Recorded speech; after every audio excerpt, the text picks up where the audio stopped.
Hello students, कैसे हो सभी लोग। आज हम इस वीडियो में हमारा हिंदी का फर्स्ट जो टॉपिक था मातृभूमि, इसका हम क्वेश्चन से करेंगे। ठीक है, मैं आपको पूरा एक्सप्लेन करूंगा, इसके लिए आप वीडियो आखिरी तक जरूर देखना।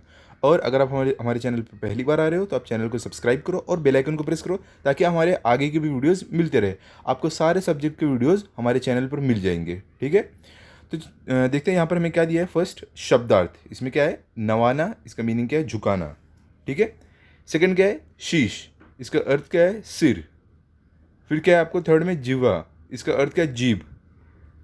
फोर्थ में क्या है, रज, इसका अर्थ क्या है, धूल। उसके आगे क्या है, फिफ्थ में, बलिदान, इसका मीनिंग क्या है, प्राणहुति निछावर। ठीक है, सिक्स में आपको है देह, इसका मीनिंग है शरीर, बॉडी आप बोल सकते हो। अब क्वेश्चन नंबर 2 में आपको क्या दिया गया यहाँ पर, सूचना के अनुसार कृतियाँ करो। तो पहला क्या है, कृति पूर्ण करो। इसमें हमें मातृभूमि की विशेषता है, तो हमने जो पोएम में जो भी देखा है मातृभूमि की विशेषताएं वो हमें लिखना है। तो पहला क्या है, यहाँ पर देखो, इसने श्री राम कृष्ण जैसे सपूतों को जन्म दिया है। ठीक है, पहला ये हो गया विशेषता। दूसरी क्या है, समुद्र नित्य इसकी पदरज को धोता है। ठीक है, मतलब कि समुद्र हर रोज़ जो मातृभूमि हमारी है, जो हमारी मदरलैंड है, उसके चरणों को धोता है।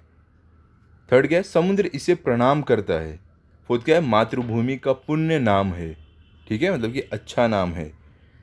अब देखो सेकंड में आपको क्या है, यहाँ पर कृति पूर्ण करो। फर्स्ट क्या है इसमें, कवि मातृभूमि के प्रति अर्पित करना चाहता है। तो क्या अर्पित करना चाहता है कवि, मन देह, मतलब कि अपना मन जो है, अपने मन से सारे भेदभाव निकाल के मातृभूमि को अर्पित अर्पित करना चाहता है। और अपना देह मतलब कि अपना शरीर, अपनी बॉडी भी अर्पित करना चाहता है। ठीक है, क्लियर। अब चलो चलते थर्ड वाले में। थर्ड में देखो आपको क्या दिया गया है, एक शब्द में उत्तर लिखो। तो पहला क्या है, कवि के जीवा पर इसके गीत हो। तो कवि ने क्या बोला है, उसकी जीभ पर किसका गीत हो, मातृभूमि का, मतलब कि उसके ज़बान पर हमेशा मातृभूमि का गीत हो। जैसे कि हमने हमने देखा, एक्सप्लेनेशन जो मैंने आपको दिया है, अगर आप देखे होगे आपको अच्छे से समझ रहा होगा कि जो कवि है वो अपने मातृभूमि, अपने अपने मदरलैंड से इतना प्रेम करते हैं कि वो ये सारी चीज़ें चाहते हैं कि उनकी जीभ पर अपना हमेशा मातृभूमि का नाम हो। उनका मन, उनका देह, मतलब उनका शरीर वो मातृभूमि के लिए त्यागना चाहते हैं। वो ये मानते हैं कि मातृभूमि जो हमारी है, ये वही पवित्र मिट्टी है जिसमें श्री कृष्ण और राम इन्होंने जन्म लिया था। इनको ये मातृभूमि ने जन्म दिया था। ठीक है, चलो भी सेकंड क्या है, मातृभूमि के चरण धोने वाला कौन है, समुद्र। जैसे नहीं समुद्र का पानी आता है, ज़मीन को टच करके वापस चला जाता है मिट्टी को, तो वही बोल रहे हैं कि समुद्र जो है मातृभूमि के चरण मतलब कि पैर धुलता है। थर्ड क्या है, मातृभूमि के सपूत। तो कौन थे, श्री राम और कृष्ण। फोर्थ में क्या, प्रतिदिन सुनने सुनाने योग्य नाम। तो क्या है, मातृभूमि। जैसे कि कवि बोलना चाहते हैं कि मैं हर रोज़ तेरा ही नाम सुनूं और सुनाऊं। तो किसका नाम, मातृभूमि का, मदरलैंड का। अब उसके आगे क्या है, फिफ्थ में, मातृभूमि के चरणों में इसे नवाना है। किसे, शीश। नवाना मतलब क्या होता है, झुकाना। ठीक है, तो कवि क्या बोले, मातृभूमि के चरणों में इसे नवाना है। तो कवि क्या बोले थे, किसे नवाना है, शीश को, मतलब कि अपने सर को, अपनी सिर को आप बोल सकते हो। क्लियर। चलो अभी चलते हो फोर्थ वाले में। तो देखो फोर्थ में क्या है, कविता की पंक्तियां पूर्ण करो। इसमें क्या है, सेवा में तेरी बलिदान मैं जाऊं। तो देखो ये बीच का आपको याद रखना है, फिल करना रहेगा, एग्जाम में आ सकते। तो क्या है, सेवा में तेरी माता मैं भेदभाव तजकर, वह पुण्य नाम तेरा प्रतिदिन सुनूं सुनाऊं। तो कवि क्या बोल रहे हैं कि हे भारत माता, मैं तेरी सेवा में क्या करूं, लग जाऊं, और मैं अपने मन से सारे भेदभाव निकाल दूं, और तेरा जो ये पुण्य नाम है मैं हर रोज़ खुद सुनूं और दूसरों को भी सुनाऊं। तेरे ही काम आऊं, तेरा ही मंत्र गाऊं, मन और देह तुम पर बलिदान मैं कर जाऊं। तो देखो यहाँ पर क्या वो है, अब कवि आगे क्या बोल रहे हैं कि मैं तेरे ही काम आऊं, तेरा ही मंत्र गाऊं। जैसे लोग पूजा पाठ में मंत्र गाते, तो कवि क्या चाहते हैं कि वो भी मंत्र वो मातृभूमि का ही गाएं। वो इतना प्रेम करते अपनी मातृभूमि से। और क्या बोल रहे हैं कि वो अपना मन और देह, मतलब कि अपना मन और अपनी बॉडी जो भी है, वो अपने मातृभूमि के लिए त्यागना चाहते हैं, सेक्रीफाइस करना चाहते हैं, कभी भी उनको जब मौका मिलेगा। ठीक है, क्लियर। चलो अभी आगे चलते हैं। देखो फिफ्थ में क्या आपको बोल रहे हैं, निम्न विराम चिन्हों के नाम लिखकर उन्हें वाक्य में प्रयोग कीजिए। तो देखो यहाँ पे अलग अलग जो हम विराम चिन्ह यूज़ करते हैं हिंदी में, वो यहाँ पर दिया गया है, उनका वाक्य बनाना है। पहले बताना है क्या है। देखो ये देखते हो हर सेंटेंस के एंड में, देखो आप देखो कि ये लगा रहता है ऊपर भी या कहीं भी, देखो जहाँ पे सेंटेंस एंड होता है ये लगा रहता है। तो इसको हम क्या बोलते हैं, ये होता है हमारा पूर्ण विराम। जिसको हम फुल स्टॉप भी बोलते हैं। तो इसका वाक्य क्या बनेगा, राजा ने राजकुमारी को गले लगा लिया, तो ये पूर्ण विराम आ गया। क्लियर हो गया, ठीक है। सेकंड क्या है, अर्ध विराम। देखो ये जो है ना, इसको हम अर्ध विराम बोलते हैं, मतलब कि सेंटेंस कंप्लीट नहीं हुआ रहता है। जैसे कि शालू बच्ची थी पर मुझे उससे चिढ़ हो गई थी। तो देखो यहाँ पे शालू बच्ची थी, अर्ध विराम लगा, मतलब सेंटेंस कंप्लीट नहीं हुआ है, पर मुझे उससे चिढ़ हो गई थी। ठीक है, आगे कंटिन्यू था सेंटेंस। अब देखो थर्ड में क्या है, यहाँ पर क्या है, ये क्या है, क्वेश्चन मार्क, इसको हम क्या बोलते हैं, प्रश्न सूचक चिन्ह। मतलब कि क्वेश्चन मार्क लगता है सेंटेंस के एंड में, या तो सेंटेंस जो रहता है वो क्वेश्चन करता है। तो क्या है, मनुष्य किस ओर बढ़ रहा है, तो यहाँ पर क्वेश्चन मार्क आपका आ गया। ठीक है, तो इसको हम बोलते हैं प्रश्न सूचक चिन्ह। अब देखो ये क्या है, योजक। तो देखो ये जो है, इसको योजक बोलते हैं। इसमें क्या होता है, जो दो शब्द एक साथ ऐसे हम लिखते हैं ना, तो यहाँ पर ये लगता है, योजक लगता है। जैसे कि यहाँ पर एग्जांपल देखो, दिन भर बड़ी दौड़ धूप रही, तो क्या है, दौड़ धूप। ठीक है, तो यहाँ पर योजक लगा है, इसको हम योजक बोलते हैं। क्लियर हो गया। अब फिफ्थ में क्या है आपको यहाँ पर देखो, इसको हम क्या बोलते हैं, विस्मय सूचक चिन्ह, जिसको हम एक्सक्लेमेटरी मार्क भी बोलते हैं। क्लियर हो गया। तो इसका हम सेंटेंस कैसे बनाएंगे, यहाँ पर ध्यान से देखो।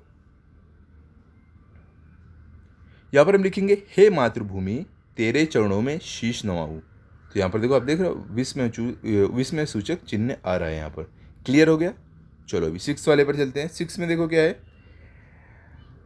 यहाँ पर देखो कैसा रहता है, ये इसको हम क्या बोलते हैं, इकारा उद्धरण चिन्ह। तो इसे देखो यूज़ कैसे करते हैं, जब भी हम ऐसा कोई सेंटेंस लिखते हैं, राम कुमार जी ने कबीर का रहस्यवाद लिखा। तो देखो ये क्या है, किसी के बारे में हमने बात की, एक पर्टिकुलर कोई वर्ड ऐसे हमने लिखा है, दो तीन वर्ड, तो उसको क्या करते हैं, ऐसे हम इकारा उद्धरण चिन्ह में इसको डाल देते हैं। ठीक है। अब देखो सेवन में क्या, दोहरा उद्धरण चिन्ह। तो देखो ये क्या होता है, आपने डायरेक्ट स्पीच इनडायरेक्ट स्पीच सुना होगा इंग्लिश में। तो जो डायरेक्ट स्पीच जो रहती है, तो जो इंसान सामने वाला बोलता है, एग्जैक्ट हम वही लिख के बताते हैं। तब जब वैसा हम लिखते हैं, तो ये जो है दोहरा उद्धरण चिन्ह आता है। तो कैसे, देखो राजा ने पूछा, अब राजा ने क्या पूछा, एग्जैक्ट वही हमने लिख दिया है। क्या बोलता है राजा, तुमने क्या किया दोनों दानों का। तो देखो ये क्या है, यहाँ पर दोहरा उद्धरण चिन्ह आ गया ना यहाँ पर। क्लियर हो गया, समझ गए। अब देखो अभी क्या है, निर्देशक चिन्ह, ये दिख रहा है आपको मार्क, इसको हम निर्देशक चिन्ह बोलते हैं। तो हम कैसे लिखते हैं, सच ही कहा गया है, बुरे काम का बुरा नतीजा। तो देखो ये जो निर्देशक चिन्ह, जैसे कि कोई सूचना में कोई इन्फॉर्मेशन दी जा रही है, सच ही कहा गया है क्या, बुरे काम का बुरा नतीजा। तो देखो यहाँ पर निर्देशक चिन्ह आया। क्लियर, समझ गए आप। निर्देशक चिन्ह में थोड़ा ऐसे बढ़ाएगा। ठीक है। अब देखो सिक्स्थ में क्या है, बोल रहे हैं यहाँ पर, शब्दों के आधार पर कहानी लिखिए। तो यहाँ पर देखो, ग्रंथालय, स्वप्न, पहेली, कांच। तो ये हमें कुछ शब्द दिए गए हैं, इस पर हमें क्या करना है, कहानी लिखना है, कहानी बनाना है। तो देखो मैंने यहाँ पर आपके लिए कहानी बनाकर लिखा है। आप कुछ इस तरीके से लिख सकते हो। क्या है, देखो, नेहा एक छोटे से गांव में रहती थी। उसे पढ़ने का बहुत शौक था, पर गांव में 8वीं कक्षा के बाद कोई स्कूल नहीं था। उसके माता पिता ने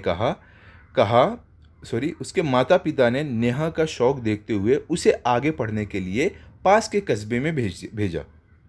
नया स्कूल नेहा को बहुत अच्छा लगा, विशेष रूप से वहाँ का ग्रंथालय।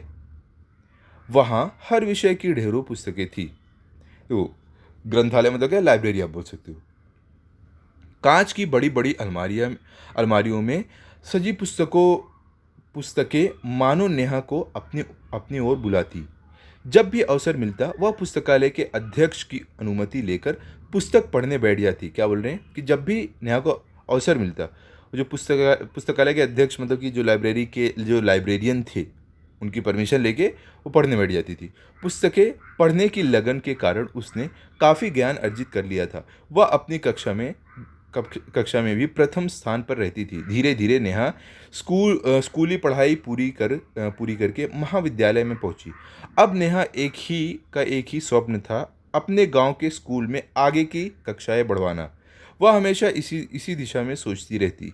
जागती आंखों द्वारा देखा गया उसका यह स्वप्न मानो एक पहेली था। कैसे वह अपना यह स्वप्न पूरा कर पाएगी? पर कहते हैं ना, जहाँ चाह होती है वहाँ राह भी निकल आती है। नेहा अपने गांव के सरपंच से मिली और उसने उन्हें इस दिशा में सोचने को विवश किया। दूसरी ओर उसने अपने महाविद्यालय की प्राचार्य से भी इस विषय में चर्चा की। नेहा का प्रयास रंग लाया। प्राचार्य जी के प्रभाव से शिक्षा अधिकारी ने नेहा के गांव में आए और उनके लोगों से मिले। शीघ्र ही गांव के स्कूल को 10वीं तक की कक्षाओं की अनुमति मिल गई। ठीक है, तो इस तरह के से आप ये स्टोरी बना सकते हो। आपको कोई और अगर आइडिया आता है आप उस वैसे भी बना सकते हो, ज़रूरी नहीं आप ऐसे ही लिखो। ठीक है, तो यहाँ पर हमारी जो कविता थी इसके क्वेश्चन से कंप्लीट हो गए। आई होप आपको अच्छे से समझा होगा, आप अच्छे से पढ़ लो, लर्न कर लो, ताकि अगर आपका टेस्ट हो तो आपको फुल मार्क्स है। मिलते हैं अगले वीडियो में। अगर आपको वीडियो अच्छा लगा तो आप इस वीडियो को लाइक करो, अपने सभी दोस्तों के साथ शेयर करो। Thank you.